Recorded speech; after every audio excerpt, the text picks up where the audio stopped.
हम सब जानते हैं कि कृष्ण ने देवकी के गर्भ से जन्म लिया, लेकिन उनका बचपन यशोदा मैया की गोद में बीता। पर क्या आपने कभी सोचा है कि जिस माँ ने भगवान को माखन खिलाया, उन्हें उखल से बांधा, उसी माँ को कृष्ण एक दिन अकेला छोड़कर मथुरा क्यों चले गए? क्या यशोदा की ममता का फल सिर्फ विरह था? नहीं। आज हम आपको सुनाएंगे वो कहानी जो द्वापर युग से शुरू होकर कलयुग के तिरुपति बालाजी मंदिर तक जाती है। ये कहानी है भगवान के उस वचन की जिसके लिए उन्हें दोबारा धरती पर आना पड़ा। कहानी शुरू होती है सतयुग में। अष्टवसुओं में से एक थे द्रोण और उनकी पत्नी थी धरा। उन्होंने हजारों साल तपस्या की। जब विष्णु जी ने वरदान मांगने को कहा तो उन्होंने कोई महल या स्वर्ग नहीं मांगा। धरा ने आंखों में आंसू भरकर कहा, प्रभु, हमने सुना है कि आप धरती पर अवतार लेते हैं। हमें बस इतना आशीर्वाद दीजिए कि जब आप आएं तो हम आपके माता पिता बने और आपके बाल रूप का सुख पा सकें। भगवान ने मुस्कुराकर कहा, एवमस्तु, ऐसा ही होगा। और इसी वरदान ने द्वापर युग में जन्म दिया नंद बाबा और माता यशोदा को। द्वापर में यशोदा को कृष्ण मिले। उन्होंने वो सब पाया जो एक माँ चाहती है, उनकी खिशारत, उनकी लीलाएं। लेकिन समय का चक्र क्रूर था। कंस के वध के लिए कृष्ण को मथुरा जाना पड़ा।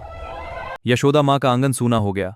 लेकिन सबसे बड़ी टीस क्या थी? एक माँ का सबसे बड़ा सपना होता है अपने बेटे का विवाह देखना, उसे दूल्हा बनते देखना। लेकिन कृष्ण के सारे विवाह द्वारका में हुए। यशोदा माँ उस सुख से वंचित रह गईं।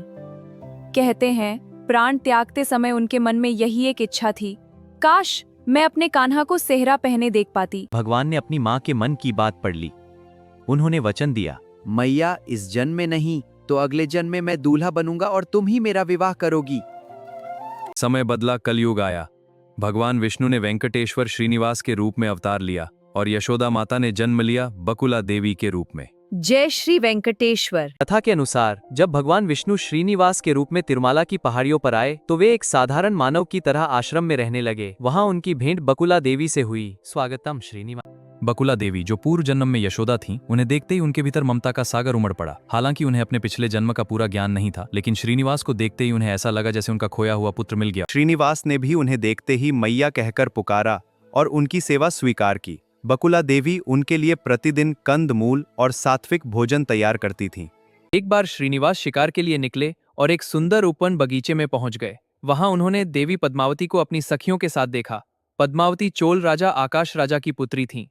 दोनों के बीच एक दिव्य आकर्षण हुआ क्योंकि वे साक्षात लक्ष्मी और नारायण के अवतार थे। लेकिन सामाजिक मर्यादा के कारण श्रीनिवास एक साधारण वनवासी के रूप में राजा के महल नहीं जा सकते थे। वे व्याकुल होकर आश्रम लौट आए। जब श्रीनिवास उदास रहने लगे और भोजन नहीं किया तो बकुला देवी व्याकुल हो गईं। उन्होंने एक माँ की तरह उनके सिर पर हाथ फेरा और पूछा, श्रीनिवास, तुम उदास क्यों हो? खाना क्यों नहीं खा रहे हो? श्रीनिवास भावुक हो। मैया, मैंने आकाश राजा की पुत्री पद्मावती को देखा है। उनके साथ शादी करना चाहता हूँ, लेकिन मैं तो एक वनवासी हूँ। राजा अपनी पुत्री का हाथ मुझे क्यों देंगे? बेटा, चिंता मत करो, सब विधाता के हाथ में है। तू चिंता मत कर पुत्र, अगर तू उसे चाहता है तो तेरी माँ तेरे लिए राजा के महल जाएगी। मैं तेरा रिश्ता मांग कर लाऊंगी। माँ, तुम मेरे लिए इतना करोगी? हाँ पुत्र, तू बस खुश रह। यह दृश्य बहुत अद्भुत है। सृष्टि का स्वामी अपनी माँ के सामने एक साधारण बालक की तरह हाथ जोड़कर खड़ा है और माँ अपने बेटे की खुशी के लिए किसी भी राजा के सामने झुकने को तैयार है।